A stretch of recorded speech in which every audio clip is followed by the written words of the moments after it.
Well, the only one that we discussed in this class was prudence, right? Mm, And those are all found in book six. And I personally think that Aristotle's account of the intellectual virtues, um, he numbers five of them, right? So we have wisdom as Sophia, we have practical wisdom as phronesis, we have craft or art or whatever we want to call techne, skill.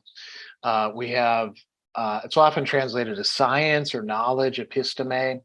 And then we have this thing that's kind of weird and amorphous called nous, right? Which seems to do a couple different functions. And it's often translated as intellect, but that's not an adequate translation.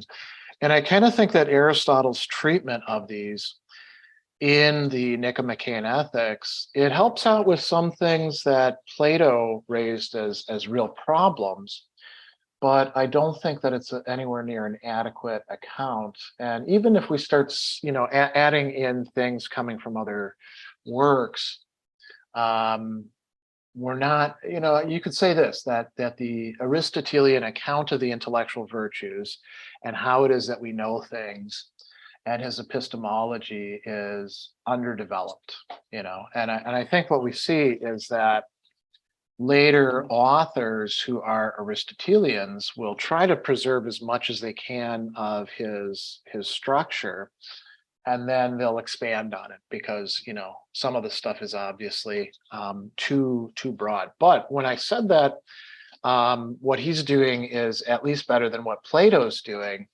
Plato is constantly asking us about knowledge, right?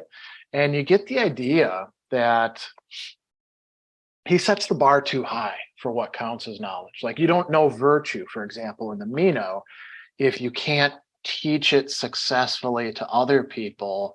And teaching it successfully means making them be virtuous people. So Pericles, the great Athenian statesman, presumably is a man of virtue, but his sons turn out to be bad, right?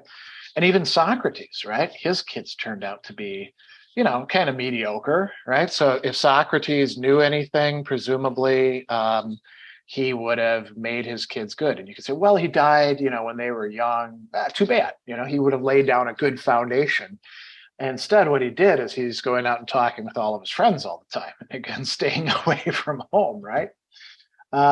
So Aristotle is saying, listen, there's different kinds of knowledge, or the way that he actually puts it in the intellectual virtues is there are different excellences of mind that allow us to attain truth. And so truth looks different in a theoretical framework than it does in a practical or productive framework. So, the doctor who can successfully heal you, who has definitely a techne and perhaps an episteme, they don't need to know everything about medicine in order to heal you properly.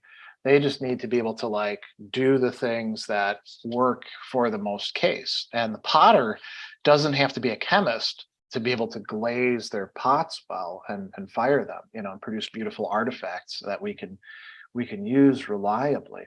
So Aristotle is kind of rebutting Plato and saying, you don't, science or knowledge doesn't have to be this thing that's way the hell up here and nobody actually has it. That's actually going to lead to a kind of skepticism.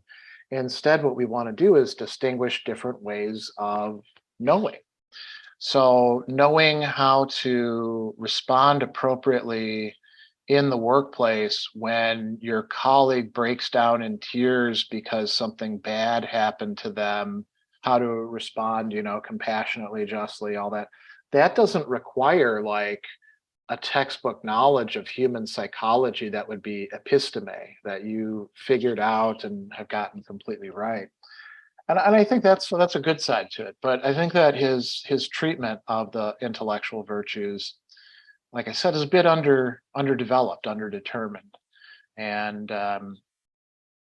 so, it can be useful to talk about the different modes of knowing, but I don't think we want to stick with Aristotle on that.